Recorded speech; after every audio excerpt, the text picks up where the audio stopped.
France Maghreb 2.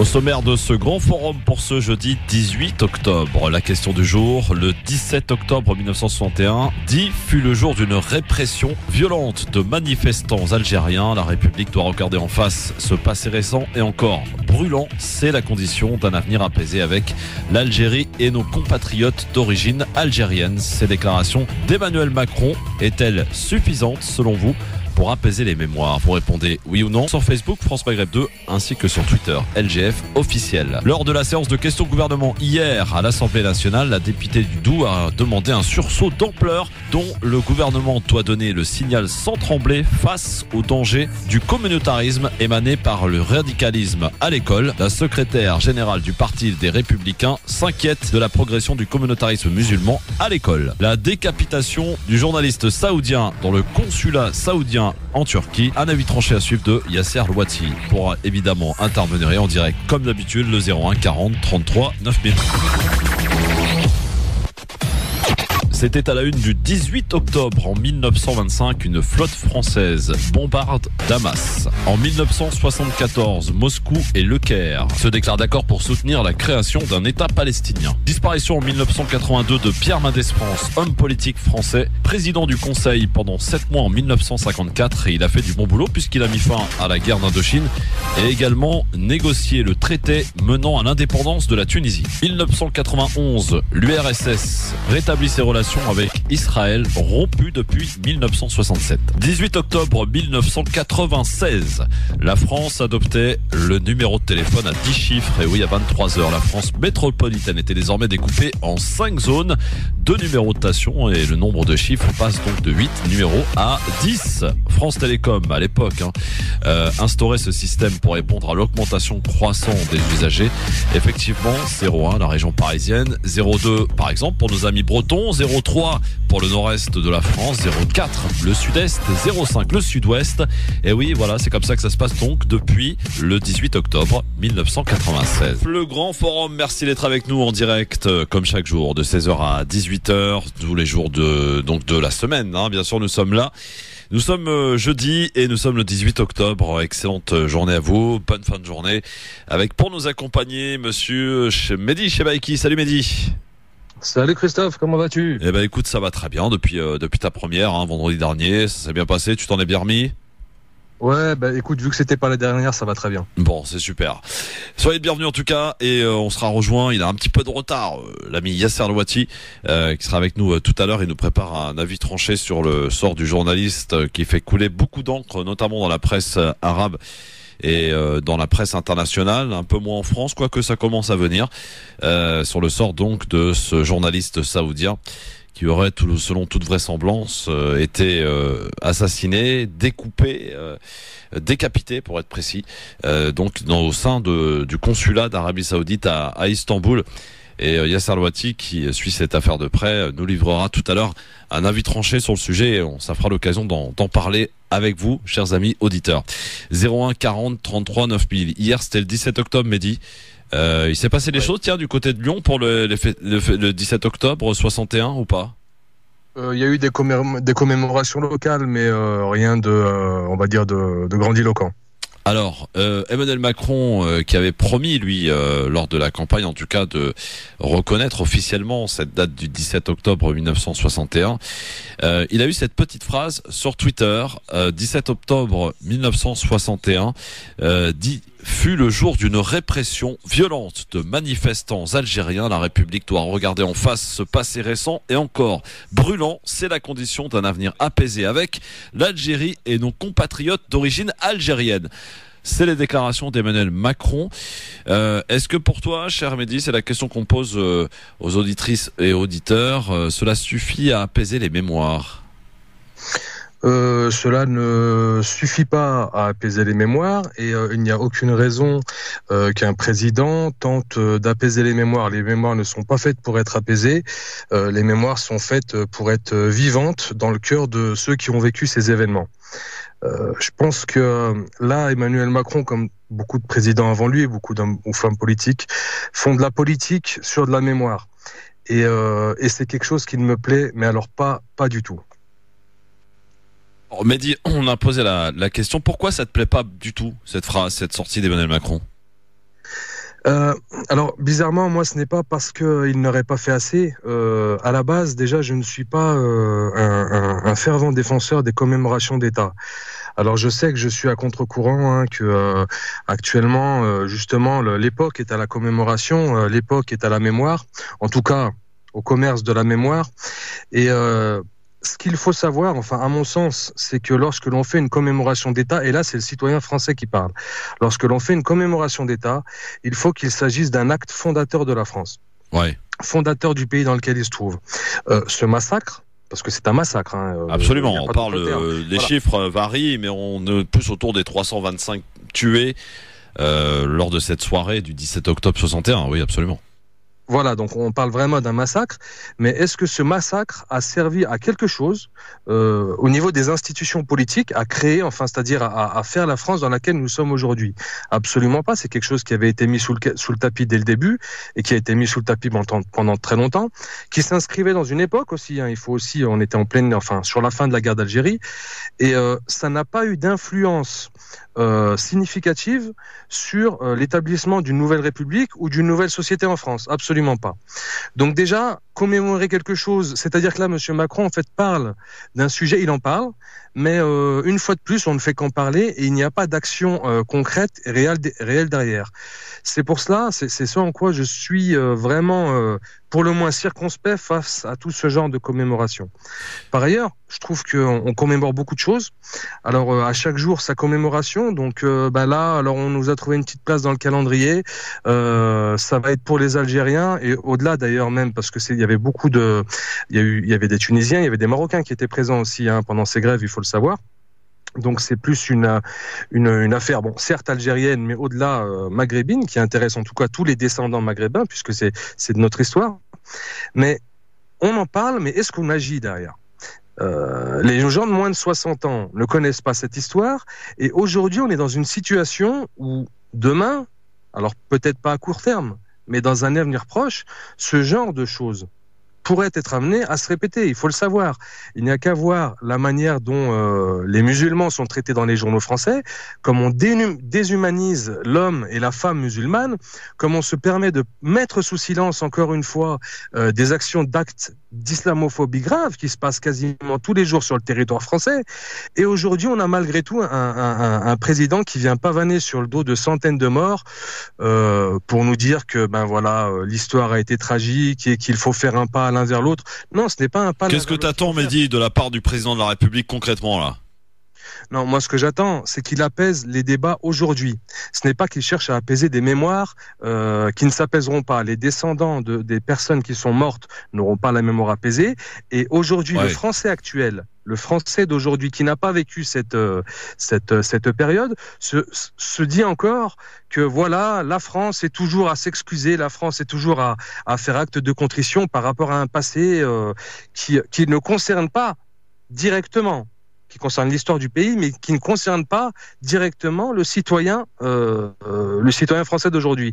Et j'ai peur que ça ait justement une influence négative. C'est dans la situation dans laquelle nous sommes actuellement, le fait d'utiliser ce timing et de parler aujourd'hui, qu'un président parle de cet événement, parle de ce massacre, de cette manière, pour des fins politiques. J'ai peur que ce soit contre-productif. Bon, alors on vous a posé la question évidemment et vous y répondez sur Twitter et Facebook. Ça va un petit peu d'ailleurs dans ton sens puisqu'ils sont quand même pas moins de 77% à être à dire non, à répondre à cette question, que ça va pas du tout apaiser les mémoires, que cette déclaration n'est pas la bienvenue, ou en tout cas pas dans cette forme et pas dans ce sens.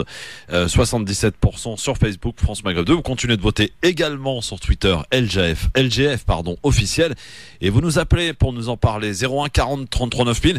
On va accueillir d'ailleurs le premier auditeur, mais juste avant de l'accueillir, je voudrais juste te dire quand même et faire la petite remarque quand tu dis que effectivement les gens de moins de 60 ans ne connaissent pas cette histoire. Mais en même temps, on ne l'enseigne pas à l'école, on n'en parle pas. Est-ce que le rôle des parents est aussi primordial dans cette histoire pour enseigner l'histoire? tu m'enlèves les mots de la bouche parce que c'est exactement sur ces. Je voulais y arriver. C'est que pour moi, la commémoration de ce genre d'événement, elle doit être au sein des familles. Elle doit être au sein de la communauté descendants d'immigrés, plus généralement la communauté maghrébine. Mais c'est nous qui devons enseigner cela à nos enfants. On n'a pas forcément à attendre tout de l'État. On n'a pas à attendre tout de l'éducation nationale. Alors certes, de toi à moi, j'aimerais que il y ait qu'il y ait une information au moins minimale là-dessus dans le cadre des programmes scolaires, parce que c'était la guerre d'Algérie, parce qu'il s'est passé des choses graves. Mais comme on voit déjà la manière dont est traité le sujet général de la guerre d'Algérie, j'ai bien peur que le sujet du massacre de 61 ne soit que voilà, ne passe un peu inaperçu. En tout cas, il y a eu beaucoup de manifestations, enfin de rassemblements, on va dire, notamment dans des endroits clés de cette période sombre du 17 octobre. On rappelle, pour la petite histoire, qu'à l'époque, la police était sous les ordres d'un certain Maurice Papon, préfet de l'époque, qui avait dit, je crois, pour un coup reçu, 10 rendus, et qui avait donc donné l'ordre, en quelque sorte, de commettre un véritable massacre dans les rues de Paris, en jetant purement et simplement des différents ponts, et notamment du pont Saint-Michel, où là, les manifestants se sont retrouvés encadrés par la police, et ils les ont attrapés un par un, ils les ont jetés dans la Seine. Certains corps d'ailleurs ont été retrouvés à plusieurs centaines de kilomètres. Voilà, donc c'est ce qui s'est passé. Donc du côté de Nanterre également, il y a eu à la sortie du métro. En fait, on faisait de la chasse, une véritable ratonnade dans Paris ce soir-là, le 17 octobre 61. C'était ici, là où nous sommes à Paris. Nous sommes avec un auditeur qui nous appelle du Havre. Je rappelle le numéro de téléphone pour nous joindre. Bien sûr, vous le connaissez, mais je vous le redonne pour les nouveaux, parce qu'il y en a tous les jours des nouveaux. 01 40 33 9000. Et pour ceux et celles aussi qui nous écoutent, petit clin d'œil à notre auditeur qui nous a appelé de Suisse hier. 00 33 1 40 33 9000. Allô, bonsoir, cher monsieur. On est dans le Gard avec vous. Bonsoir. Allô? Il est parti, le cher monsieur. Visiblement, il était peut-être un petit peu impatient. Il peut nous rappeler, bien sûr, pour s'exprimer et nous donner son avis sur cette déclaration d'Emmanuel Macron. Alors, ce qu'on peut regretter aussi aujourd'hui, Mehdi, je sais pas ce que t'en penses, mais le fait de faire leur déclaration sur Twitter. Twitter, est un réseau social qui est utilisé par un certain nombre, une certaine catégorie de la population, mais pas tout le monde. Est-ce que c'est faire le minimum? C'est le service après-vente, quoi?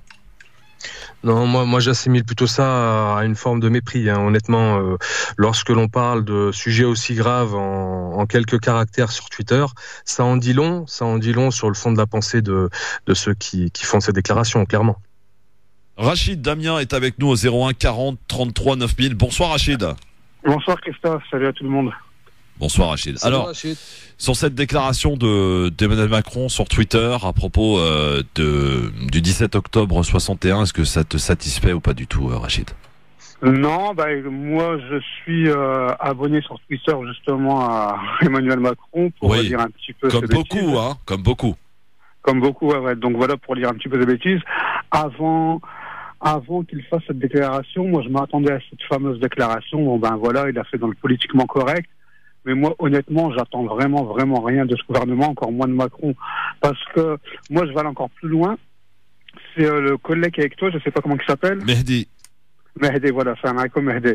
Donc, il disait une chose qui était très très bien. Il expliquait qu'il fallait vraiment pas attendre grand-chose d'eux.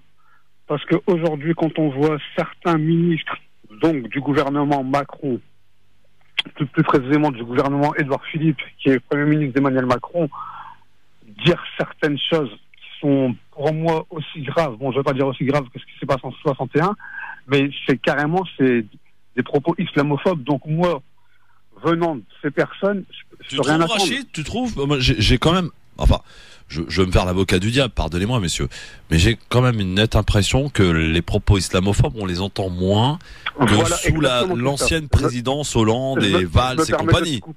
Donc ça avait commencé sous l'ère Sarkozy. On s'était fait tellement allumer un peu moins sous Hollande.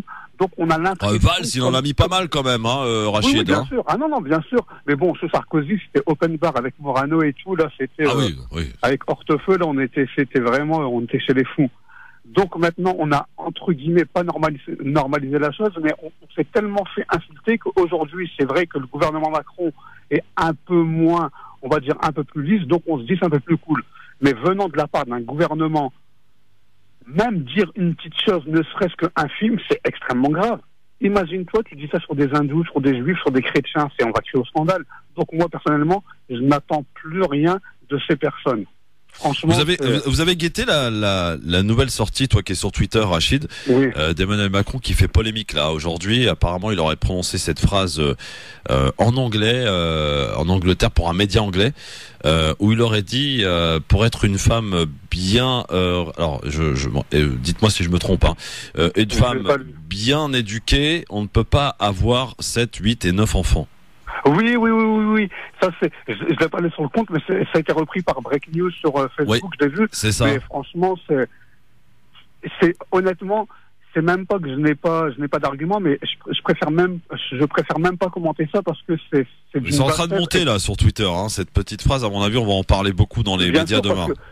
Surtout venant de la part d'un président, franchement, moi, je ne peux plus rien attendre d'eux.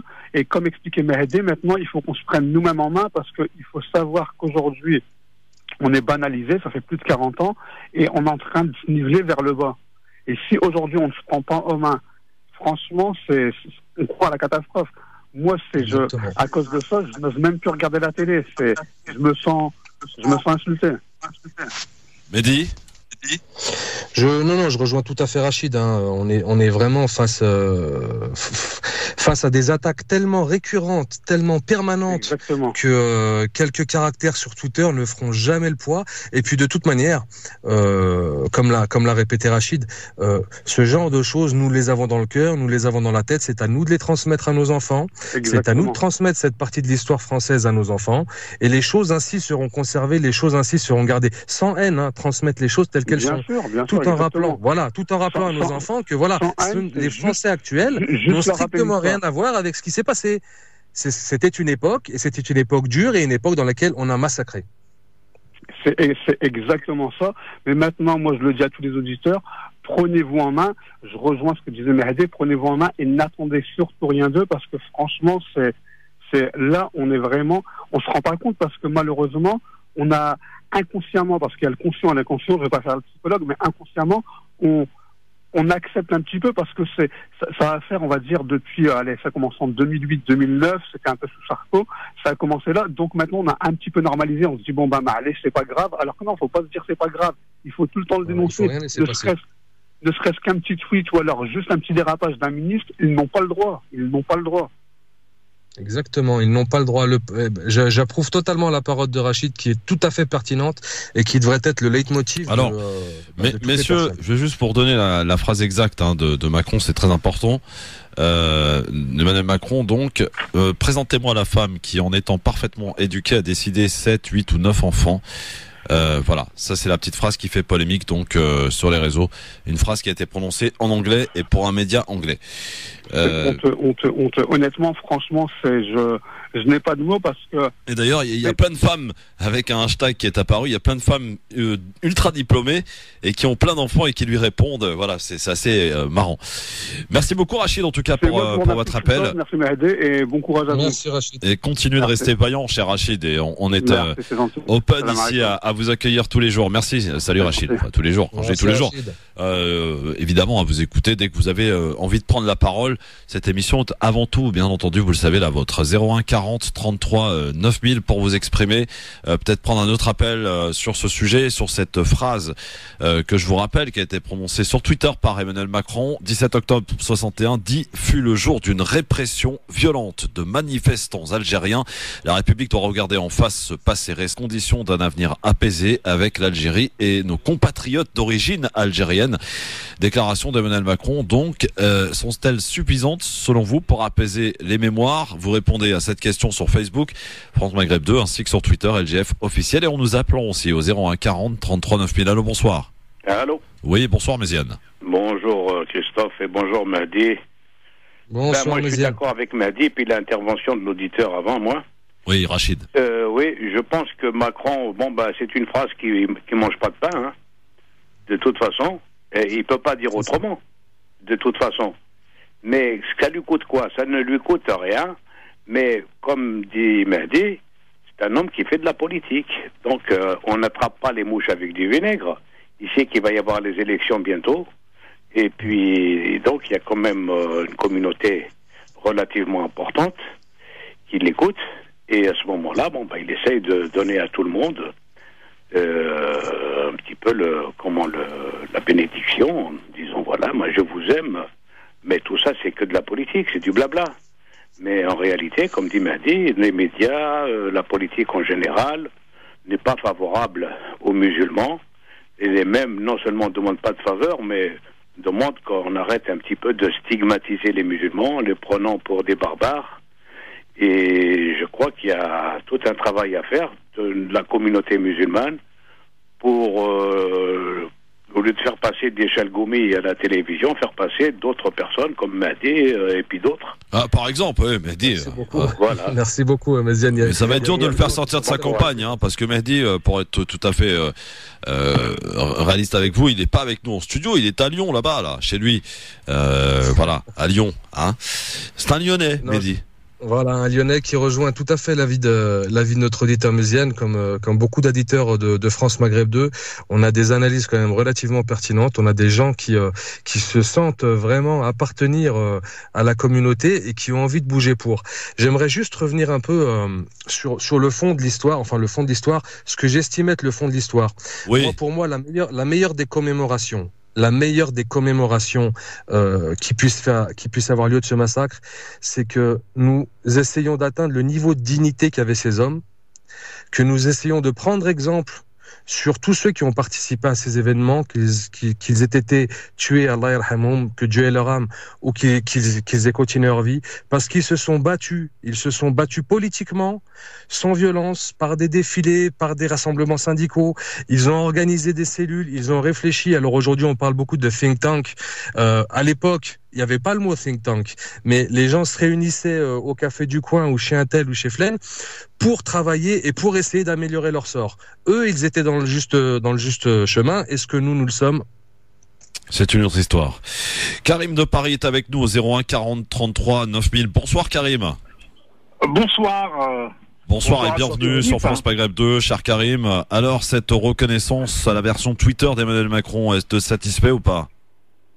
À vrai dire, c'est même pas une reconnaissance.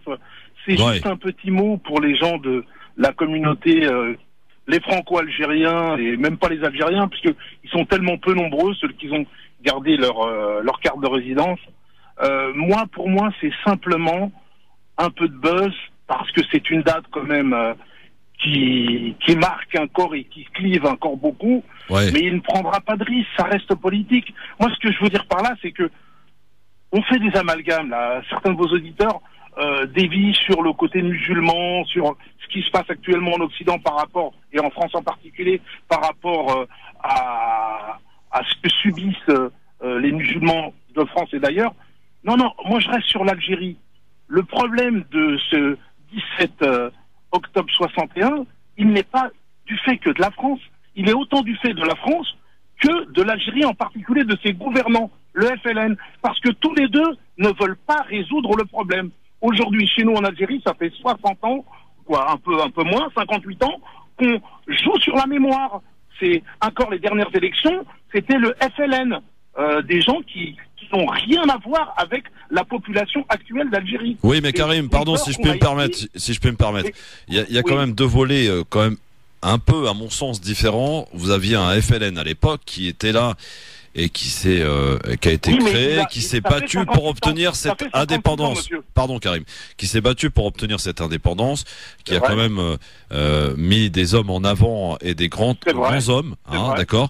Alors maintenant, sur le fait qu'aujourd'hui, effectivement, quelques années après, on continue à travailler sur la mémoire, ça peut être une bonne chose, mais le faire avec excès et prendre en otage quelque part cette population, c'est autre chose. Voilà, c'est autre chose. Là, si vous me permettez, rapidement, là, il n'y a pas de prendre en otage. C'est plus la même population. Je suis d'accord, c'est ce que je vous dis. Ils sont nés en 2000. Donc, qu'est-ce qu'ils ont à voir C'est vrai, ça fait partie de l'histoire. L'histoire, ils veulent pas la laisser aux historiens. Il y a une vraie histoire. Bien sûr. Regardez, les Américains ont fait avec le Vietnam ce que la France et l'Algérie, je dis bien, pas les Algériens, et les gens qui nous gouvernent, parce que ça leur convient, n'ont pas voulu faire l'histoire, parce qu'on a des historiens des deux côtés. Absolument. On a des historiens en Algérie, on a mais vous êtes bien d'accord avec moi, Karim, vous êtes bien d'accord avec moi que le FLN de l'époque, là on était en 61, on va se remettre un petit peu dans le contexte. C'est plus la même chose. Non, bien sûr. Grosse guerre intestine, c'est eux qui représentaient le gros de la politique algérienne avec l'écrémage qu'ils ont fait via le MNA, mais je préfère vous le dire. Moi, je parle des Algériens, je parle pas des FLN. C'est trop facile. Parce que moi, mon père n'était pas FLN. Il n'était pas encarté, mais il travaillait pour l'indépendance de l'Algérie. Et il était sur le pont de Neuilly. Il a eu de la chance d'être avec 2 enfants qui étaient en bas âge et ils l'ont laissé passer.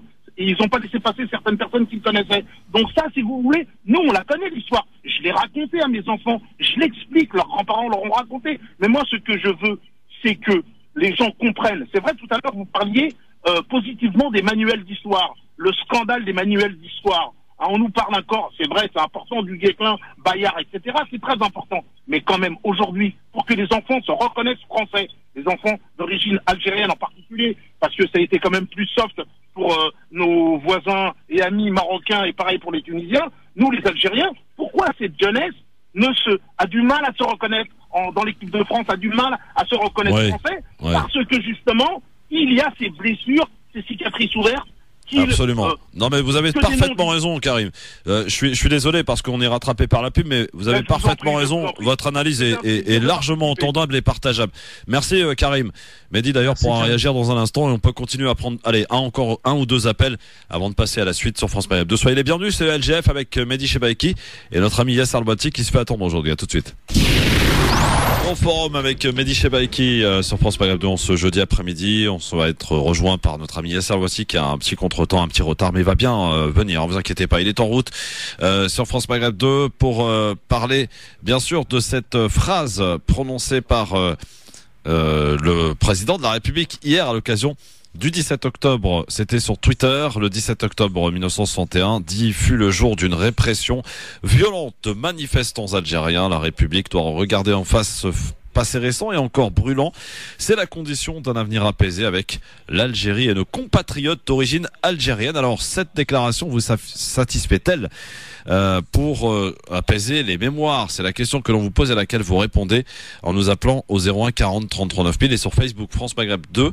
Vous êtes 77% à dire non. Sur Twitter, LGF officiel également. Mehdi, peut-être une petite réaction avant d'accueillir Hassan qui nous attend au téléphone sur ce qu'a dit Karim, qui était très intéressant sur le FLN d'ailleurs. Ce qu'il dit, ça se passe pas que en France aussi, ça se passe aussi du côté algérien. Mehdi? Oui, tu m'entends? Oui, je t'entends, vas-y, on t'écoute.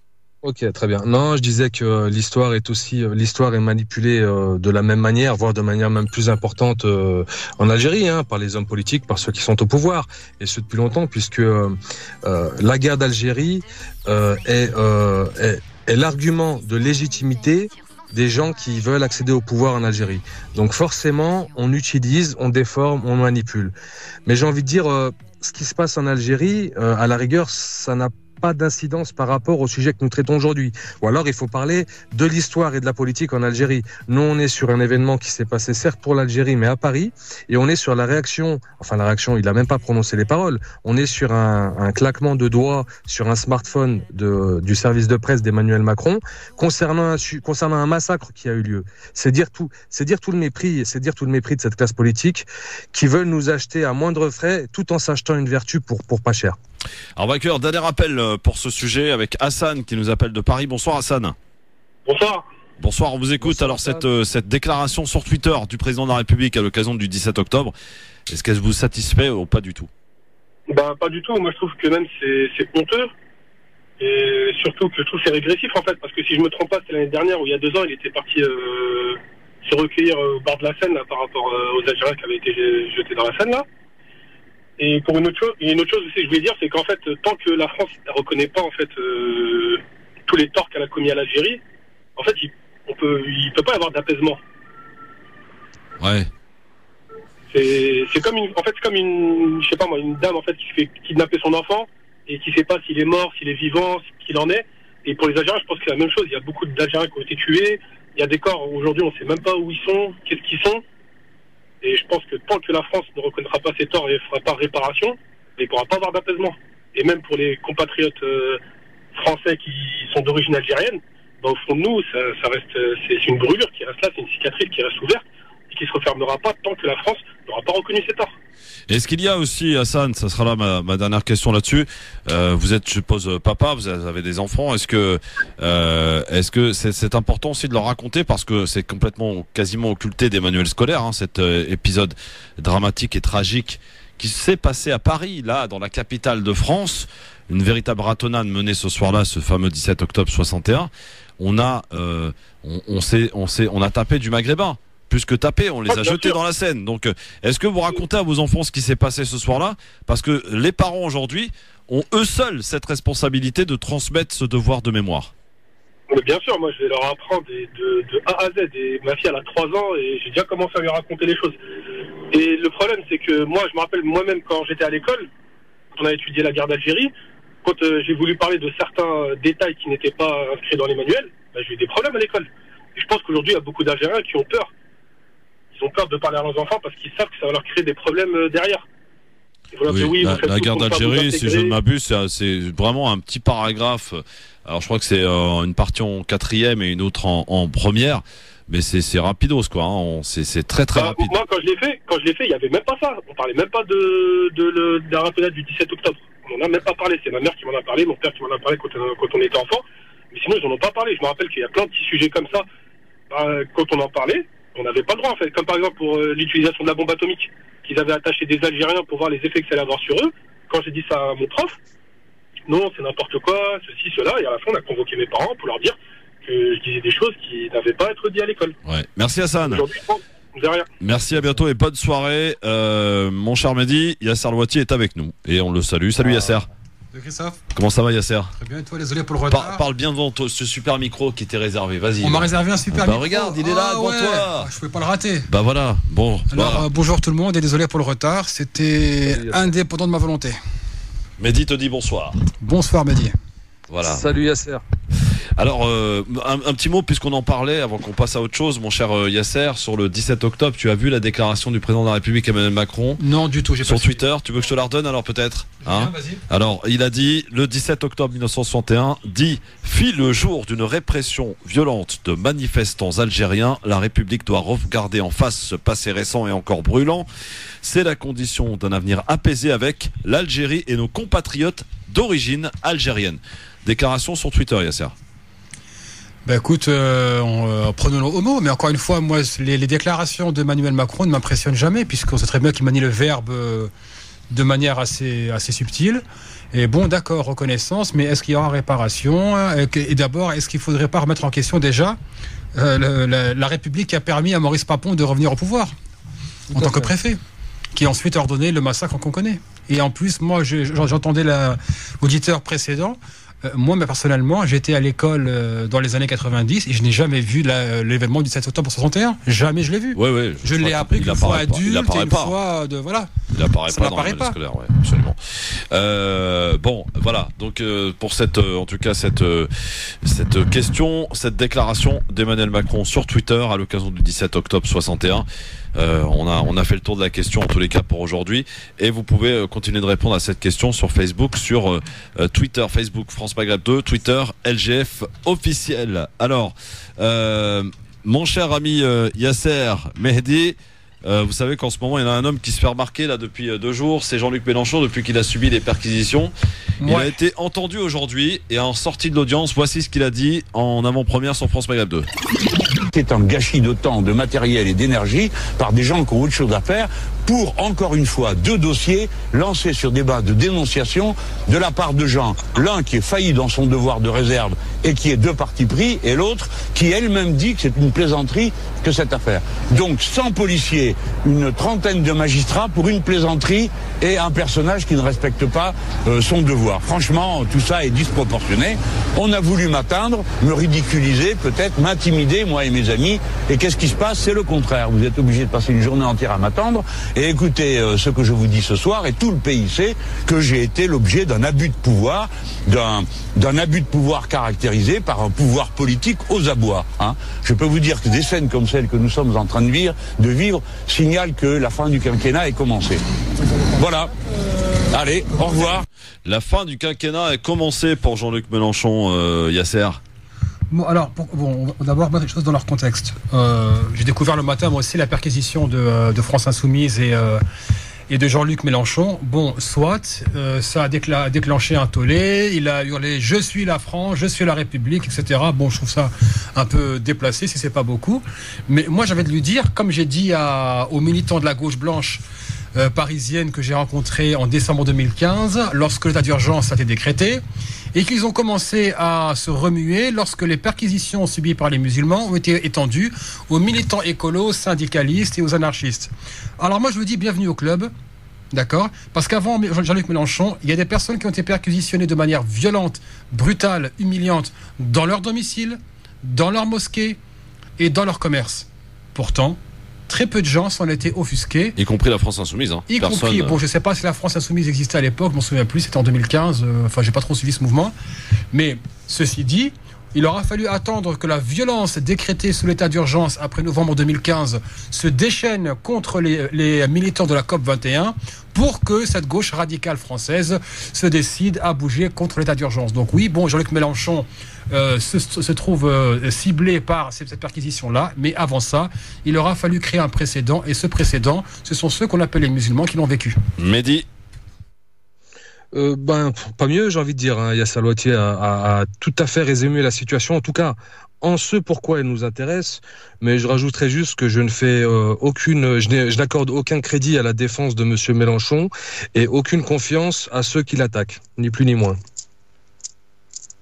Voilà, maintenant bon, la procédure, c'est vrai que pour moi c'est un règlement de compte politique. Je trouve que la communication de Jean-Luc Mélenchon a été désastreuse. Là, je sais pas s'il voulait faire le show ou bien ça a hurlé, etc. J'ai envie aussi, en regardant les vidéos, j'ai envie de dire privilège blanc, parce que moi j'aurais aimé voir un arabe ou un noir, ou parmi ceux qu'on appelle les musulmans, pousser un policier comme eux l'ont fait, ou passer outre leur présence physique pour accéder à leurs locaux. Ouais. J'aurais bien aimé savoir comment ça serait terminé pour eux. Garde à vue. Vous le savez très bien, garde à vue. Même pour un citoyen basique, Yasser.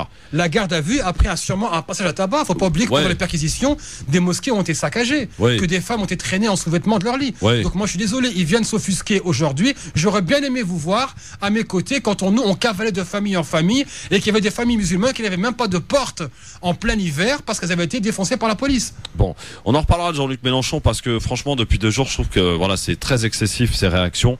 Il aurait pu, à mon sens, en sortir gagnant de tout cela, mais parce qu'il a voulu trop en faire, parce qu'il a voulu trop s'afficher, parce qu'il a fait des excès de zèle. C'est ce que d'ailleurs on lui reproche au sein même, pour ne rien vous cacher, au sein même du mouvement de la France Insoumise. Il y a une petite fronde qui s'organise. Il commence à être agacé et très énervé du comportement de Mélenchon et de son excès de zèle en permanence. Son arrogance aussi, et vous allez voir dans le zapping tout à l'heure qu'il en a une nouvelle fois fait preuve, notamment hier à l'Assemblée nationale, mais encore ce matin. Les journalistes, vraiment, c'est devenu ses ennemis numéro 1. Pourtant, il aime bien, il s'en sert quand ça l'arrange.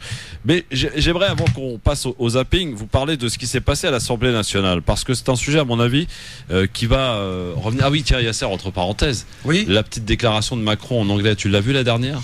À propos des femmes qui seraient bien éduquées et qui ne pourraient pas avoir 7, 8 et 9 enfants.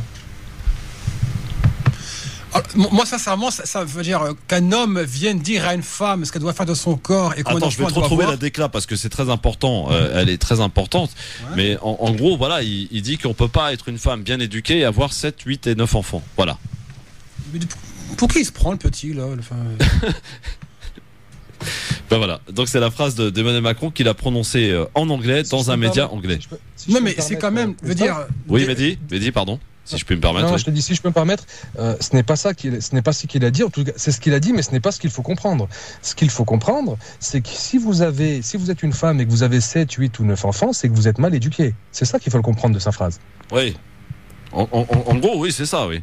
Ou alors que c'est incompatible à être une femme effectivement qui souhaite peut-être, je sais pas, entamer une carrière professionnelle et avoir plein d'enfants. Alors il lie ça à l'éducation, c'est très très particulier comme comme relation. Voilà, non, mais Christophe, je veux dire, Emmanuel Macron est fidèle à lui-même. C'est une réflexion purement capitaliste. Ça veut dire, en gros, un être humain, et dans ce cas-là, une femme, n'a de valeur qu'en fonction de sa capacité à produire. Donc, en gros, une femme qui a beaucoup d'enfants passe plus de temps à s'occuper de ses enfants qu'à travailler et donc à ne pas produire. En plus, deuxièmement, ça jette l'anathème sur les familles nombreuses, généralement qui ne sont pas des familles blanches. Et troisièmement, encore une fois, pourquoi est-ce que personne ne s'offusque qu'un homme vienne dire ce que doit être une femme, ce qu'elle ne peut pas être? Alors, présentez-moi une femme qui serait parfaitement éduquée, qui aurait 7, 8 et 9 enfants. Voilà la phrase prononcée exacte de Emmanuel Macron. C'est vrai que maintenant, on va commencer à compter les femmes en fonction de leur nombre d'enfants et de leur éducation. Mais sincèrement, encore une fois, pour Emmanuel Macron est vraiment quelqu'un qui vit dans un autre monde. Dans un autre monde, et vraiment, il est vraiment dépassé, ce type. Il vit vraiment dans un autre monde et dans une époque qui révolue. Ouais. Ce n'est pas à un homme de dire si une femme est éduquée en fonction de son nombre d'enfants. Elle veut en avoir 40 et en même temps avoir un doctorat, ça le regarde, et si c'est le cas, elle n'a pas à justifier. J'ai eu des enfants et je suis bien éduqué, donc je contredis les propos de Macron. Ils vont apprécier le milieu catholique pratiquant. Hein. Vous savez que dans le milieu catholique pratiquant, ils ont beaucoup d'enfants, généralement. Ouais, mais ils sont pas macronistes en général. Ah, ils sont pas macronistes, c'est vrai. C'était pas son cœur de cible. C'était pas, oui, effectivement. Alors, je voulais vous parler de ce qui s'est passé hier à l'Assemblée nationale, parce que lors de la séance de questions au gouvernement, traditionnellement le mercredi et le mardi, la députée du Doubs a demandé un sursaut d'ampleur, messieurs, dames, dont le gouvernement doit donner le signal sans trembler face au danger du communautarisme aggravé par le radicalisme religieux ou à l'école. En effet, la secrétaire générale du Parti des Républicains s'inquiète de la progression du communautarisme musulman à l'école, faisant en rapport avec un récent rapport. Elle dit: Monsieur le Premier ministre, que comptez-vous faire pour restaurer dans nos écoles de la République la laïcité menacée par l'islam radical? A demandé donc cette députée à Édouard Philippe, s'appuyant sur une note des renseignements territoriaux rapportant notamment le refus pour de jeunes garçons de donner la main à de petites filles, de refus d'aller à la piscine, la pratique de Ramadan de plus en plus jeune. Cette dérive communautariste ne peut être ni tue, ni sous-estimée, ni relativisée, a lancé l'élu du Doubs. Donc voilà. Alors, est-ce que c'est un sujet? Effectivement, il y a eu cette note que vous avez peut-être eu l'écho de ces dérives, mais minimes encore une fois à l'école de la part de quelques-uns. Est-ce qu'il faut s'en inquiéter au tel point d'aller jusque-là, de cibler encore une fois une communauté, messieurs? Non, moi, il y a une chose que j'aimerais, il y a quelque chose que j'aimerais dire, c'est que je suis, pour une fois, je partage le point de vue de cette dame, parce qu'il s'est passé quelque chose de très grave récemment dans une école française, dans la Somme. Alors, je sais pas si vous en avez entendu parler, et c'est un exemple vraiment flagrant de radicalisation. C'est des lycéens qui ont refusé de lire un livre. Donc ça, je sais pas si vous ça vous parle, mais moi je trouve ça carrément, c'est vraiment très grave, c'est très rare qu'on en arrive jusqu'ici, et ce sont des lycéens qui ont refusé de lire un livre de l'écrivain Akli Tadjer, qui est un auteur franco-algérien, sous prétexte que ce monsieur ne serait pas français, donc il n'aurait rien à faire dans le cursus de l'instruction nationale française au lycée, et qu'il y aurait des mots arabes qui seraient contenus dans le livre, certainement un peu de jargon ou quelques expressions. Et donc là, on est clairement dans un cas de communautarisme grave pour la République. Ouais, alors là, tu retournes les choses dans l'autre sens, cher ami. Non, mais il a raison pour commencer. Deuxièmement, le premier facteur de communautarisme, c'est quoi? C'est la carte scolaire. Deuxièmement, lorsque des écoles élitistes sont réservées aux bons blancs dans les écoles publiques, c'est du communautarisme. Maintenant, on se base sur une note du renseignement selon laquelle des enfants n'aiment pas la couleur rouge parce que ce serait interdit dans l'islam. Alors sincèrement, si c'est ce genre de choses que le renseignement français produit, moi ça ne m'étonne pas que le terroriste ici, ils font un carnage. Parce qu'avec ce genre de renseignements qui n'ont rien d'autre à faire que nous pondre des notes qui n'ont ni queue ni tête et qui font d'événements ultra marginaux, voire uniques, des événements en gros généralisés, ça voudrait dire que, je suis désolé, là on est face à un renseignement qui est complètement à côté de la plaque. Maintenant, si on veut parler de communautarisme, il suffit de voir comment est-ce que la France elle-même fonctionne.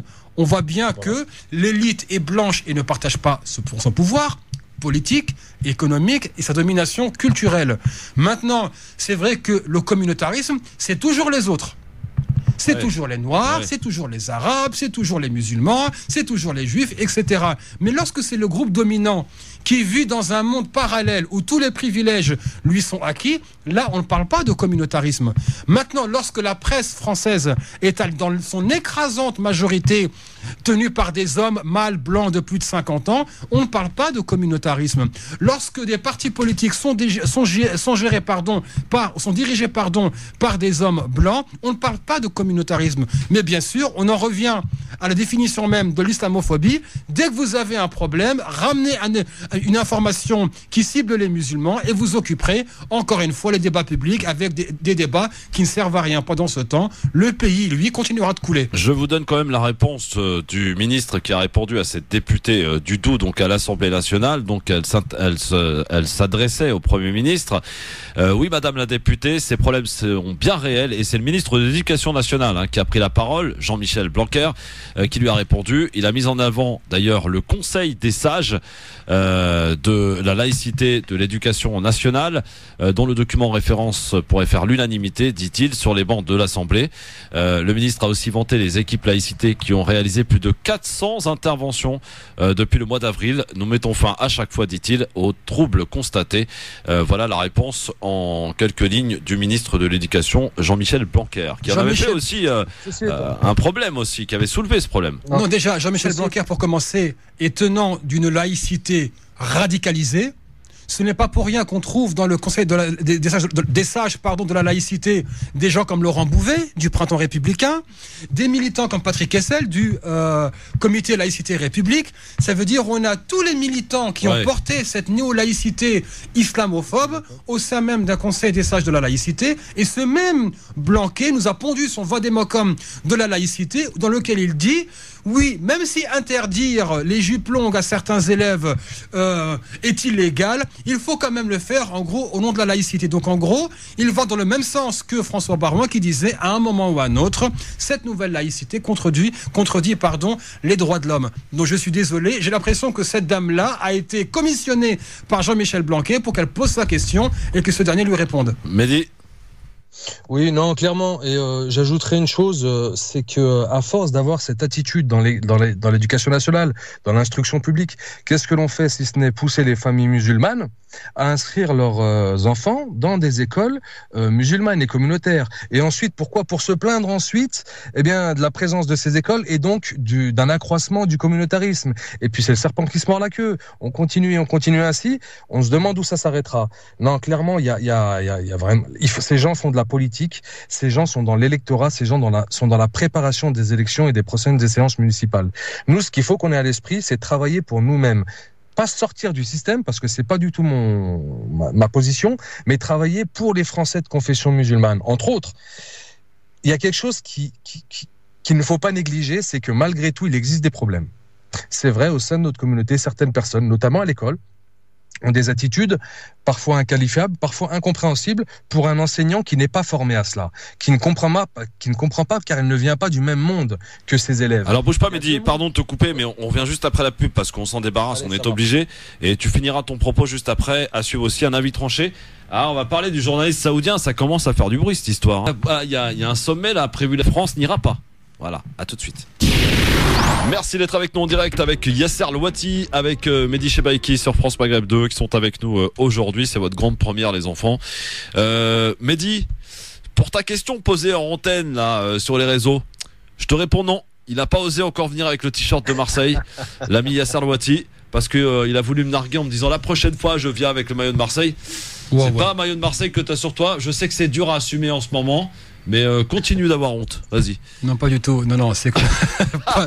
pas du tout. C'est que j'y ai pas pensé ce matin, mais t'inquiète pas, ça se fera en bonne et due forme. Oui, bien sûr. Oui. Donc voilà, Mehdi, ta réponse à ta question. Alors pour finir sur le sujet, moi j'ai un truc à vous dire, les gars. Moi, je vous entends effectivement commenter les sorties de phrases de députés comme hier qui dénoncent un communautarisme musulman au sein des écoles et partout ailleurs. Est-ce qu'on n'est pas capable, nous ici, de dire qu'il y a des choses qui se font et qui sont pas normales et qui viennent de la communauté ? Est-ce qu'il y a des comportements qu'on ne doit pas dénoncer sous prétexte que on fait partie de la même communauté ? Est-ce qu'on ne doit pas balayer devant notre porte, peut-être, avant ? Je vous pose la question telle que je la pense, Mehdi et Yasser. Mehdi. Non, clairement, moi je suis tout à fait d'avis de faire de l'introspection, et notamment à ce sujet-là, parce que c'est un sujet auquel je tiens beaucoup. Lorsque l'on parle d'islam, lorsque l'on parle de musulmans, c'est quelque chose qui me touche au cœur, et je n'aime pas quand ces notions sont salies, notamment salies en pleine Assemblée nationale. Il est vrai qu'au sein de notre communauté, au sein de la communauté française, de confession musulmane, il y a beaucoup de problèmes, des problèmes exogènes et des problèmes endogènes. Lorsque l'on voit certaines attitudes, certains discours de certains Français de confession musulmane, c'est vrai qu'on peut se poser des questions. Nous avons les codes de déchiffrement, on a les clés de déchiffrement pour comprendre ce qu'ils veulent dire parfois avec des mots parfois difficiles, une attitude parfois fermée, mais on a quand même ce qu'il faut pour arriver à décrypter le langage et l'idée surtout qu'il y a derrière, qui n'est pas forcément négative et qui n'est pas forcément agressive. Mais un professeur qui n'a pas été formé, un professeur qui vient d'un autre milieu, un professeur qui ne connaît pas la banlieue, qui ne connaît pas les quartiers français, aura du mal et prendra tout de suite ce type d'attitude pour une agression ou une tentative de conquête, ce qui n'est clairement pas le cas parce que au collège, on ne pense pas à conquérir grand-chose. Alors, de notre côté, nous, ce qui devrait être envisageable et ce qu'on devrait mettre en place, c'est justement reprendre en main tout ce qui a trait à l'enseignement de la religion, parce qu'il y a une ignorance crasse d'une grande partie de notre jeunesse de leur religion, de la religion qu'ils veulent défendre, et qu'ils défendent, hélas, maladroitement, en employant des concepts qu'ils ne maîtrisent pas, en parlant des fois de choses dont ils ne devraient pas parler parce qu'ils n'en ont pas connaissance, et qui peuvent être mal pris par leur interlocuteur, et c'est ce qui se passe actuellement. Et mêler tout cela avec une attitude un peu, quand on vient d'un quartier, on a toujours tendance à faire le dur, notamment quand on est au collège, malgré ce que l'on dit, on veut frimer un peu devant les filles, devant les copains, donc on en rajoute un peu. Et cela, hélas... Ça sent le vécu, ça. Il parle de toi, tu parles de toi, Mehdi. Plus ou moins vécu, et puis on le vit encore. Ah bon, encore à ton âge, dis donc. Ça nous touche encore. Bon. Yasser, un petit mot là-dessus, parce que est-ce qu'on est capable finalement de se remettre en question et de dénoncer aussi les dérives des gens de chez nous ? Alors, en une minute, j'aimerais parler de ce que j'appelle le syndrome de la maison assiégée. Donc en fait, les personnes sont tellement occupées à repousser, c'est-à-dire les attaques racistes, islamophobes, hostiles, qui viennent des groupes de pression, qui viennent des partis politiques, qui viennent des militants, etc. Ça veut dire en gros l'ennemi extérieur, qu'on oublie que la maison est en feu à l'intérieur. Sauf que les personnes qui habitent dans la maison finiront par se rendre, non pas parce que l'ennemi extérieur a été plus fort, mais parce que le feu est tellement les pousse à sortir et ils n'auront nulle part où aller.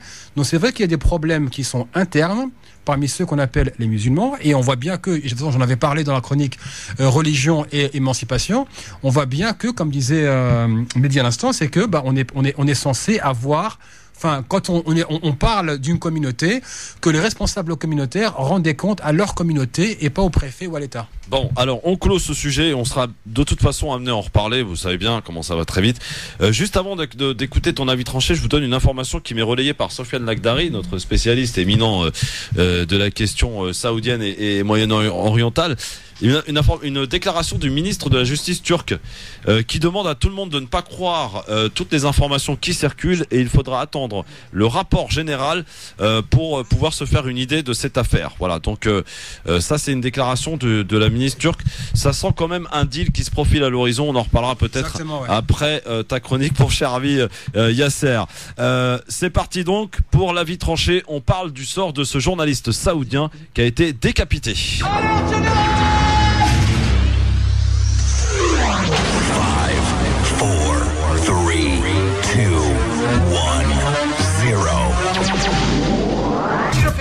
C'est la mise à pied. Alors piétinez-moi, allez-y. Et mon cher Yasser, une affaire qui a fait couler beaucoup d'encre, notamment dans la presse arabe. C'est l'affaire de ce journaliste saoudien qui a été au consulat d'Arabie Saoudite à Istanbul en Turquie, apparemment décapité. Yasser Louati. Alors que ça a fait la une de la presse arabe, mais aussi de la presse nord-américaine, un petit peu ici en France, mais pas tant que ça. Pour rappel, le 2 octobre dernier, le journaliste saoudien Jamel El-Khashoggi, chroniqueur au Washington Post, avait subitement disparu après s'être rendu dans le consulat saoudien d'Istanbul. Après quelques jours d'interrogation, il s'est avéré, d'après les fuites dans la presse turque, que le journaliste n'était jamais ressorti, ou du moins vivant, du consulat. Pire encore, des enregistrements vidéo et audio ont levé le doute sur ce qui aurait pu se passer ou ce qui s'était passé. 15 hommes de la garde royale saoudienne et sous l'autorité directe du prince régnant Mohammed bin Salman ibn Saoud, alias MBS, avaient été envoyés dans 2 jets privés pour faire taire Jamal Khashoggi. Parmi les 15 figurait un médecin légiste du nom de Salah Mohamed El-Toubaïji qui avait transporté avec lui une scie à eau, oui, un outil de boucher pour découper les os en prévision du découpage du corps de leur victime après sa mort. D'après des enregistrements audio, les détails de sa mise à mort sont insoutenables. Tabassé dans l'enceinte du consulat, il a été interrogé, ses doigts auraient été coupés et alors qu'il hurlait de douleur, son bourreau s'est alors chargé de lui trancher la tête. Pour terminer le travail, et alors que le corps de Jamal Khashoggi gisait, le médecin légiste a mis ses écouteurs pour procéder au découpage en écoutant de la musique. Il y a quelques heures encore, on apprenait même que son corps aurait été dissous dans de l'acide. Je vous laisse un instant imaginer ce que je viens de décrire. Un homme a été assassiné, son corps découpé et dissous dans de l'acide parce qu'il avait exprimé son désaccord avec le prince régnant d'Arabie Saoudite. Jamal Khashoggi était certes critique du prince régnant Mohammed bin Salman, mais il ne l'a pas toujours été ainsi. Il était loin, bien loin d'être un journaliste révolutionnaire appelant au renversement de la monarchie. À vrai dire, Khashoggi faisait partie de l'élite saoudienne, mais pas du clan MBS, qui a purgé le régime du pays et emprisonné ses rivaux. Je ne vais pas m'attarder sur le profil de MBS, dont la violence et l'instabilité le rapprochent plus d'un psychopathe que de l'image du monarque éclairé qu'il vend à l'Occident depuis maintenant 2 ans. Mais si MBS a pu faire assassiner un journaliste mondialement connu, découper son corps et de faire disparaître ce dernier dans l'acide, qu'en est-il de ceux qui n'ont pas eu la notoriété de Jamal Khashoggi ? Au moment où je vous parle, le gardien autoproclamé, je vous l'accorde, des 2 parmi le Yémen compte désormais 22 millions de personnes qui ont besoin d'aide urgente. Accompagné des membres de sa coalition arabe, malheureusement, que sont l'Égypte, le Maroc, la Jordanie, le Soudan, les Émirats arabes unis, le Koweït, le Qatar, le Bahreïn et les mercenaires de Blackwater, MBS a continué de détruire ce qui restait du Yémen, où 8 millions de personnes sont au bord de la famine, où 1 million de cas de choléra ont été enregistrés et 2 millions de personnes ont été déplacées.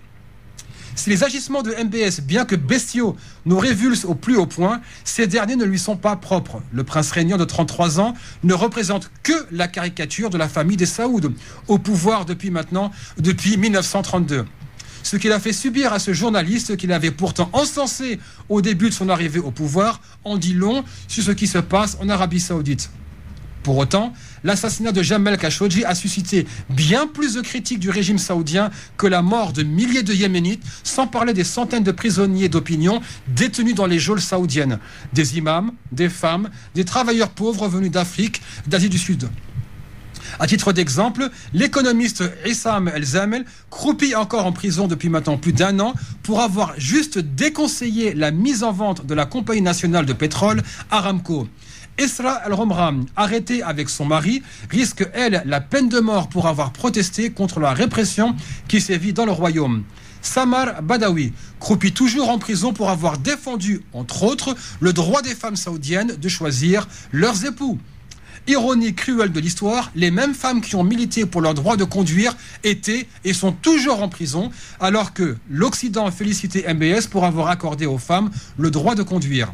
L'imam Salman al-Aouda, qui avait déjà été emprisonné il y a plus de 20 ans pour s'être opposé à l'établissement de bases américaines en Arabie Saoudite, a une nouvelle fois été emprisonné, cette fois-ci seulement pour avoir souhaité la réconciliation entre l'Arabie Saoudite et son voisin le Qatar, qu'il maintient sous blocus total. Nous concernant ici en France, que le gouvernement ne dise rien à propos de l'assassinat de Jamal Khashoggi était prévisible, bien que méprisable. Mais que les institutions et personnalités religieuses musulmanes en fassent de même est profondément scandaleux à mon goût et illustre une faillite morale. Vous me demanderez alors, mais en quoi les figures et organisations religieuses françaises devraient dénoncer le régime des Saouds? La réponse est simple. Ce régime s'est autoproclamé gardien des lieux saints de l'islam, Pire encore, ce régime a inondé les mosquées de France, de Grande-Bretagne ou d'ailleurs, avec une version de l'islam qui en fait plus une religion de la soumission de l'humain à ses élites dirigeantes et une obsession de la domination des femmes. En gros, les femmes à la maison, les hommes à la mosquée et les élites dirigeantes ont un chèque en blanc pour faire ce qu'elles veulent.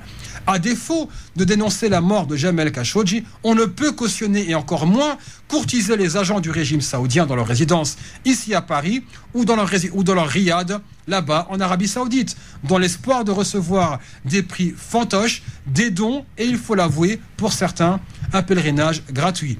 Oui, je fais référence à ceux qui posent en photo devant la mosquée de Médine en remerciant Sa Majesté MBS pour son invitation. MBS sait que les gouvernements occidentaux sont à vendre. Ce ne devrait pas être le cas de ceux qui prennent la parole au nom des croyants et entre les mains de qui l'autorité religieuse a été remise. Si MBS a pu décider de la mort de Jamel Khashoggi, c'est parce que, selon ses propres calculs personnels, les contrats d'armement et les achats de châteaux ici en France lui garantiront le silence de ses sponsors occidentaux.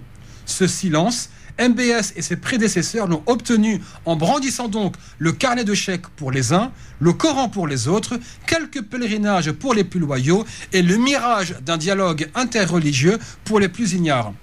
Peut-être que la mort d'un seul homme sera la raison de la chute de MBS alors que la réunion de crise de la famille est, peut-être, qui sait, la fin de la tyrannie des Saouds. Merci Yasser Louati. Tu sais que pour un billet comme ça, t'aurais été saoudien, ça aurait été chaud pour toi. Hein, parce que Khashoggi en a dit beaucoup moins que cela, que ce que tu viens de dire. C'est ce que je disais. Khashoggi n'était pas un critique vorace, féroce du régime. Oui. C'était quelqu'un qui a au départ encensé MBS. C'est le roi qu'il nous faut. Mais ensuite, après différents épisodes, il a dit bon, on mérite mieux que MBS. Il faut comprendre. Moi, j'ai un ami qui est étudiant et qui est beaucoup plus savant que moi sur cette question-là. Il m'a prévenu il y a plusieurs années. Il m'a dit MBS est un taré. Il m'a dit Yasser, je te dis ça, je suis pas en train d'exagérer. Il est mentalement instable. Et mais on le voit aujourd'hui avec. Que ce soit MBS ou quelqu'un d'autre de la famille, ça restera la même chose, non Ça restera la même chose, sauf que lorsqu'on jouit d'un pouvoir totalitaire dans un pays et qu'on rend de compte à personne et qu'on est élevé pour dominer plusieurs millions de personnes, forcément, ce genre d'excès finit par arriver. Mais MBS, encore une fois, n'est pas une exception. C'est comme Trump. Trump est totalement banal dans la politique américaine. C'est juste que l'un et l'autre, en fait, ne sont qu'une caricature du régime qui les a portés. Mehdi, petite réaction à cet avis tranché signé Yasser Louati, là. Yasser nous a fait un exposé magistral de la situation en Arabie Saoudite et de ses répercussions. Tout, c'est un mélange de tellement de choses. C'est une très mauvaise soupe que voilà. On a de la politique, on a de la religion, on a des gros sous, on a du pétrole, on a tout ce qu'il faut, des barbouzes en l'occurrence dans le consulat à Istanbul. On a tout ce qu'il faut pour arriver à des drames incroyables. Mais la seule chose que j'aimerais rajouter, c'est qu'on vit vraiment une époque de vérité. L'arrivée de Trump et l'arrivée de MBS, c'est l'arrivée de la politique sans filtre. Ça permettra peut-être à certaines personnes qui vivaient dans une certaine illusion, qui vivaient dans l'illusion que les hommes politiques sont là pour le bien-être de leur population, ça leur permettra peut-être d'ouvrir les yeux sur la réalité, la dureté, la violence, la barbarie de ce que c'est que de diriger ces pays, en tout cas pas de ce que c'est que de diriger ces pays, mais de la manière dont ils le font. Et peut-être que ça fera prendre conscience à certaines personnes que être un simple suiveur et se laisser porter par le courant de la politique, ça peut amener de très très gros problèmes. Il y a un sommet. J'ai deux observations à vous faire avant d'accueillir aussi un auditeur qui souhaite intervenir dans un instant. Je crois Jamel sur cet épisode. Alors je précise quand même que le ministre de la Justice turc a avancé et qui s'avère être des informations qui ont été relevées dans la presse turque, Yasser. Il dit attention, n'écoutez pas tout ce que vous entendez, tout ce que vous lisez, attendez le rapport final. Est-ce que là, on est en train de préparer un deal entre Erdogan, Trump, MBS? Est-ce que Erdogan serait capable de sauver la peau d'MBS? Yasser, je te pose la question. Sauver la peau de MBS, ça je sais pas. Je pense qu'il y aura un règlement de compte interne dans la famille saoudite, parce que ça a été une gestion catastrophique du cas Khashoggi. Par contre, oui, il y a des intérêts entre la Turquie, les États-Unis et l'Arabie saoudite qu'on ne peut pas négliger. Encore une fois, on ne fait pas de la politique avec de la morale, d'accord ? Et la question de la mort de Khashoggi, bon, moi sincèrement, je vois ça quand même un message adressé à Erdogan. Il allait épouser une proche de Erdogan. Qui souffle le chaud et le froid, Erdogan. Exactement. Faut le dire, quand même, pour beaucoup de sujets. Hein. Il est fidèle à lui-même, il souffle le chaud et le froid. Maintenant, les filles peut-être étaient aussi à moins de pression sur MBS pour l'emmener à lâcher du lest. J'ai échangé hier soir avec Sofiane, qui justement lui parlait d'un deal pour peut-être libérer, en tout cas lever le blocus du Qatar. Ça, on n'en sait rien. Mais moi, je doute que que la Turquie va aller jusqu'au bout concernant la mort de Khashoggi. Enfin, il faut rester réaliste. Oui. Alors, preuve quand même que le malaise est perceptible chez les alliés de l'Arabie Saoudite depuis cette affaire, sur ses partenaires économiques aussi. En témoigne la vague de défection au forum économique de Riyad qui doit se tenir, je vous le rappelle, la semaine prochaine. C'est là où l'an passé, Mohamed Ben Salman avait brillé en présentant son plan de modernisation de l'économie saoudienne. Dernière défection en France, le PDG de Thales qui vend des armes, il n'ira pas à Riyad. Le ministre de l'économie, Bruno Le Maire, annule aussi sa participation. Et dans les prochaines heures, le secrétaire américain au Trésor annoncera sa décision. Il paraît qu'il ne pourrait ne pas y aller. Peut-être que ça annonce des informations qu'on n'a pas. Peut-être qu'ils sentent que MBS va tomber, qu'il va être poussé vers la sortie, puisqu'on parle du prince Khaled qui a été rappelé. Peut-être qu'eux, en anticipation de la chute de MBS, se disent, bon, écoute, de toute façon, il est fichu, autant ne pas risquer dans son réputation. Et encore une fois, les désistements ne sont pas fondés sur des raisons morales, mais plutôt sur des raisons de business. Et c'est mauvais pour la réputation, it's bad for business. Mais bon, moi, que des personnalités comme ça n'aillent pas à un sommet sur l'investissement en Arabie Saoudite avec toutes les promesses qui ont été faites par MBS, peut-être que nous ignorons certaines choses. Mehdi, là-dessus, pour finir, je te pose une question clairement. Au vu de ce qui apparaît et des éléments que nous avons en notre peut-être confirmés ou non, mais après ça va dépendre des deals effectivement, mais a priori c'est vers cela que l'on tend. Est-ce qu'aujourd'hui on peut avoir une conscience politique et continuer de faire le Hajj ou la Ramadan en Arabie Saoudite ? À mon sens, ce sont deux choses complètement distinctes. Le Hajj, la Umrah, c'est un événement religieux, c'est un voyage spirituel. Oui, mais qui l'argent sert à l'Arabie Saoudite pour aller bombarder des pays voisins, le Yémen, pour aller financer des groupes terroristes à travers le monde. Est-ce qu'on peut, au bout d'un moment, avoir une conscience ? Alors c'est simple. Est-ce que Mecca appartient aux Saouds ? Oui, aujourd'hui, oui. Concrètement, oui. Pour moi, et je pense pour la plupart des musulmans du monde, cette ville est en territoire saoudien. Ces deux villes, d'accord, le Haramain, sont en territoire saoudien, mais ne leur appartiennent pas. Ils en sont. Alors, en tout cas, ils en profitent. Ils en font des bénéfices quand même, Mehdi. Moi, personnellement, j'ai aucun problème avec les gens qui veulent boycotter le Hajj, mais selon moi, c'est pas selon moi, ce sont deux choses complètement distinctes. Je vois très bien où est-ce que tu veux en venir, en disant que si tu vas au Hajj, tu finances grosso modo MBS et tu finances les actions armées, tu finances la guerre au Yémen. Bien sûr. Mais à ce compte-là, Christophe, si on se met à boycotter le Hajj, avant cela, je pense qu'il y a énormément de choses qu'il faudrait boycotter pour soutenir tout un nombre de peuples au travers. Prenons l'exemple de la Chine et ce qui se passe actuellement. Regarde ce qui se passe actuellement, les camps d'internement. La Chine ne s'en défend même pas. Elle les explique. C'est dire à quel point on en est arrivé. Et pourtant, est-ce que l'on continue pas à acheter des baskets ? Est-ce qu'on continue pas à acheter des voitures ? La Chine ne s'est jamais proclamée comme le gardien des lieux saints de l'islam. La Chine n'a jamais financé à coups de milliards une version d'islam qui a complètement aseptisé la religion musulmane et qui fait que les croyants pensent que être un bon croyant, c'est obéir au statu quo, aux élites dirigeantes. Et en plus, dans ce cas-là, donc si demain Israël se met à gérer la Mecque et Médine, est-ce que les gens continueront à aller à la Mecque ? Il la gère pas un peu, c'est eux qui s'occupent de l'aspect sécuritaire, je rappelle, c'est Israël. D'accord, mais disons que demain, il y a un accord et la gestion du pèlerinage est sous-traitée à une compagnie israélienne. Est-ce qu'on dira aussi il faut continuer à y aller ? Ou est-ce que justement des rites religieux ne doivent pas être réduits à une série de gestes et de dépenses ? Il y a deux choses. Il y a la question, bien sûr, politique, mais il y a aussi le racket organisé des croyants. Il faut voir maintenant les prix exorbitants du pèlerinage. Bien sûr, ça ne veut pas dire jeter l'anathème à celui qui économise toute sa vie et qui rêve d'y aller. Mais à un moment, le but, c'est pas de arrêter d'y aller. La question se pose si, Maintenant, on dit la Mecque et Médine appartiennent à tous les musulmans. Dans ce cas-là, comment ça se fait que des personnes ne peuvent pas s'y rendre parce qu'elles sont opposantes au régime saoudien? Mehdi, avant d'accueillir Jamel. Ouais, non, je pense que non, je comprends tout à fait. Honnêtement, sur l'argumentaire est bon, l'argumentaire est valable.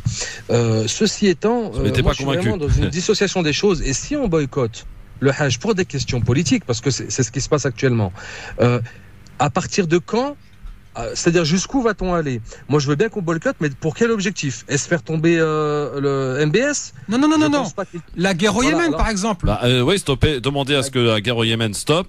Demandez à ce que l'Arabie Saoudite arrête de faire du bénéfice de la sorte. Tu sais qu'ils ont affiché la couleur. Hein. Ils veulent 30 millions de pèlerins d'ici 2030. C'est un commerce. C'est un commerce aujourd'hui. Les Hajj, Mehdi, pardon. Mais si, bien sûr, mais plus que jamais. Aujourd'hui, faut savoir que pour aller au Hajj, c'est minimum 6 000 euros. Minimum, d'accord? Et ça, c'est le bas de gamme, j'ai envie de dire. Si tu commences, et il y a eu des expériences de fête de gens qui ont voulu faire organiser eux-mêmes les choses, ça coûte, aller grosso modo, à peine 2 000 euros. Voilà. Le bénéfice, il est là, et cet argent sert à quoi? Non pas à restructurer ou à faire des nouvelles choses ou à accueillir de manière décente les gens. Non. En plus, ils se permettent de détruire des lieux sacrés tels que la maison du prophète, je crois, qui a été transformée en toilette publique. Ça ne s'invente pas. Voilà, toutes ces choses. Au bout d'un moment, ça suffit. Est-ce qu'on peut avoir une conscience? Je vous la pose la question clairement. Je sais qu'elle est compliquée à répondre, mais peut-on avoir une conscience politique? Peut-on continuer d'aller sous prétexte que c'est obligatoire et que c'est un fondement obligatoire de l'islam? C'est le dernier pilier de l'islam. Oui, mais c'est obligatoire, au même titre que les autres. Si on en a les moyens, tu dois y aller. Mais maintenant, voilà, moi je pose juste, parce que j'ai encore une fois, les questions religieuses, j'en parle pas, c'est pas mes affaires. Je ne suis pas. J'invite les spécialistes à prendre la parole. Je pose juste la question. Donc demain, Israël ou un autre pays, demain la Chine se met à gérer toute l'infrastructure du pèlerinage à la Mecque, etc. Est-ce qu'on pourra continuer de dire, moi je fais que mon pèlerinage? Jamel est avec nous très rapidement. Jamel, pardon de l'attente, mais voilà, c'est passionnant ce débat. Jamel. Oui, bonsoir à tout le monde, à tous les auditeurs. Moi, c'était juste pour dire que la date qui correspond au forum économique, oui, c'est la date du jour des livraisons des armes. Donc, ils boycottent pas, en vérité. Ils n'ont pas le temps, parce qu'il faut qu'ils expliquent aux Saoudiens comment utiliser les armes pour aller commettre le génocide au Yémen. Donc ce jour-là, ils disent on ne pourra pas venir, le gueuleton, on n'a pas le temps, là, il faut qu'on vous explique comment ça fonctionne. Et ça tombe cette date-là, exactement. Et Jamel, j'en profite pour rappeler, merci Jamel, j'en profite pour rappeler que la France, ayant connaissance de ce qui se passe au Yémen, évidemment, s'est rendue complice en renforçant Yasser et Mehdi, amis auditrices auditeurs, ses ventes d'armes à l'Arabie Saoudite. C'est-à-dire que elle connaît parfaitement bien ce qui se passe au Yémen. Au lieu de dire on va peut-être arrêter les conneries, on va stopper notre vente d'armes, non, elle a renforcé les ventes d'armes. Dans ce cas-là, on peut aussi donc France complice, voir au rabais et dire comment se fait-il qu'il n'y a pas une seule organisation religieuse musulmane qui fasse pression sur le gouvernement français pour qu'il arrête. Bon, on rêve. C'est des lâches, c'est ça que tu veux dire? Non, mais ils défendent leurs intérêts, c'est ça? Qui? Ces fameuses personnes que tu évoques, que tu parles aujourd'hui. Oh non, mais ça va au-delà. Ça va au-delà. Organisations comme personnalités sont invitées, sont choyées, au même titre que le reste. En fait, c'est que les Saoudiens achètent leur réputation. Ou achètent le silence des uns et des autres. Et ça marche. Vous êtes des corrompus. À tout de suite sur France Maghreb 2. Tiens, on va faire un Libertad là, pour recueillir un peu vos avis. On a lancé le sujet sur la table. Doit-on avoir une conscience politique? À tout de suite. France Maghreb 2, France Maghreb 2. LGF, les quelques minutes qui nous restent. On avait des trucs de prévu, mais là, vous savez j'adore le direct, parce que le direct permet des choses qu'on ne prévoit pas forcément. Et de cette affaire et de cet avis tranché, Yasser, on en est arrivé à se poser la question de la conscience politique. Et je sais que c'est difficile à entendre.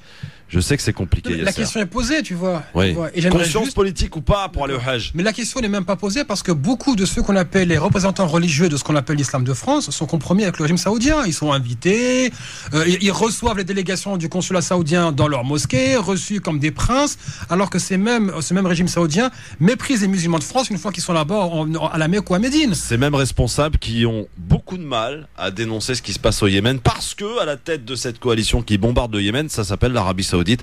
Et je sais que beaucoup de responsables religieux, et c'est extrêmement regrettable qu'il n'y a quasiment pas de prêche, notamment là-dessus dans les mosquées. Jamais. Tant que les fidèles seront conditionnés pour ne pas dire et qu'ils sont terrorisés par s'ils parlent, ils blasphèment, bah forcément on aura ça. Vous êtes des corrompus. Bonsoir, bonsoir monsieur, quel est votre prénom? Oui, Mohamed. Mohamed, il nous appelle d'où? Livry-Gargan, je crois, c'est ça? Qu'est-ce qui se passe, Mohamed? On t'écoute. Par rapport au sujet précédent concernant les problèmes que rencontrent les Français de confession musulmane, je dirais la principale solution, c'est de s'engager en politique, c'est de voter. Ça, c'est le premier élément. Ensuite, concernant le pèlerinage, mais je suis quand même toujours stupéfait que la question puisse se poser. Il y a une question éthique et une question morale. On a un régime barbare qui bombarde une population civile qui fait partie de la population la plus fragile du monde, d'un état le plus fragile du monde. Ouais. Et les gens se posent la question, est-ce que je dois aller au pèlerinage ou pas? C'est quand même assez stupéfiant et ça montre quand même, malgré tout, le niveau, je dirais, intellectuel, le niveau culturel dans lequel est la communauté musulmane. La question ne devrait même pas se poser. C'est-à-dire ? C'est un scandale. Il faut même pas. C'est même pas. Il faut pas y aller. Faut pas y aller. Ouais. Merci, cher monsieur. 01 40 33 9000. Mehdi, t'es là, hein, avec nous, bien sûr. Je suis là, tout à fait. Pour Libertad. Juste pour répondre rapidement. C'est pas le fait qu'il soit un scandale que les gens. Non, c'est pas ça. C'est simplement, alors pour expliquer en 2 mots, ma position et la position des gens qui veulent continuer à aller au Hajj, par exemple, c'est que si l'on boycotte le Hajj, cela sous-entend que l'on attribue le Hajj aux Saouds, que les Saouds sont les propriétaires du Hajj. Mais oui, mais ils le sont. Mehdi, sors de ta planète, mon vieux. Ils le sont, propriétaires du Hajj. Non, non, je suis désolé. Non, ils sont pas propriétaires, ils en sont les gardiens. Ils le dévoient, ils en profitent. Je suis entièrement. Est-ce qu'on peut dévoyer quelque chose qui nous appartient pas, Mehdi? Oui, on peut très bien être un gérant et puis dévoyer la caisse et dévoyer le local. Il n'y a aucun souci par rapport à ça. Ouais. Bon, on vous mettra pas d'accord là-dessus, mais je comprends. Non, mais il y a vraiment la sensibilité. Sincèrement, on revient toujours à une question de fond. C'est est-ce qu'une religion, c'est une série de rites, de pratiques religieuses vidées de toute éthique, de tout sens moral, de toute espèce de sens d'appartenance à une famille humaine, et de se dire, et c'est la question que je posais à notre ami ici dans le studio, c'est que dans ce cas-là, Marine Le Pen dirige le pèlerinage, on va y aller alors. Donc demain, Marine Le Pen épouse un Saoudien, lui dit chérie, tu vas diriger le pèlerinage à la Mecque, etc., les finances, c'est organisé, etc.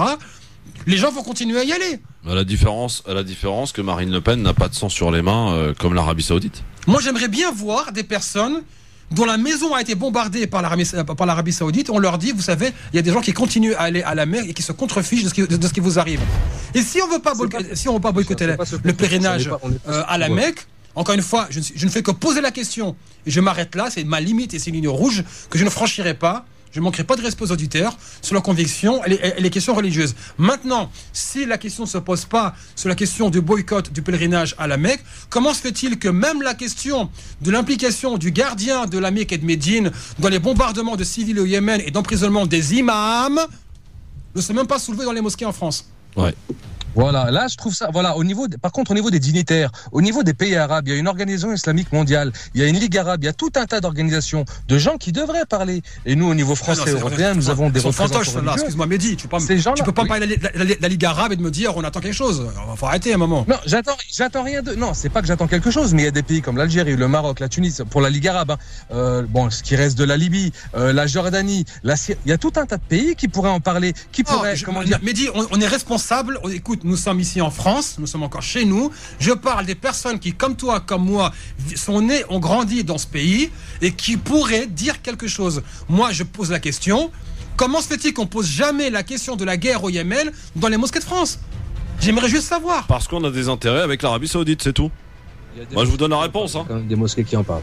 Bon, pas beaucoup, Mehdi. Pas beaucoup. Si, ça dépend quel courant. Après, bon, dans les mosquées, il y en a pour tous les goûts. Il y a des mosquées qui suivent clairement les ordres et les khutbahs qui sont dictés depuis Riyad. Il y a d'autres mosquées quand même qui sont un tant soit peu plus indépendantes. Faut leur accorder ça. D'accord, excuse-moi, donc dans ce cas-là, on va revenir à la question de la mise sous tutelle de ce qu'on appelle l'islam de France. Il y a seul qui répond directement à un pays étranger, le Maroc, l'Algérie, la Turquie, l'Arabie Saoudite, le Qatar et je ne sais quoi. Et dans d'autres cas, c'est la mise sous tutelle pour une confrérie. la confession d'un tel, la confrérie d'un tel, etc. Mais dans les deux cas, ce ne sont pas les fidèles qui tiennent leur mosquée, ce sont ces dirigeants qui s'imposent sur la nuque des fidèles et qui les font taire. Encore une fois, j'en reviens aux propos de Vincent Gesser dans une interview, il disait « Le renseignement français n'a même pas besoin d'aller chercher les imams pour qu'ils deviennent indicateurs, ce sont les imams eux-mêmes qui postulent pour devenir indicateurs. » Donc quand on a un microcosme comme celui-là, où justement la parole est censurée, où ceux qui s'octroient la représentation ne posent pas les bonnes questions et en plus se compromettent, il faut se poser la question à un moment, est-ce que c'est pas aux fidèles de poser la question du meurtre de personnes innocentes, de civils comme eux?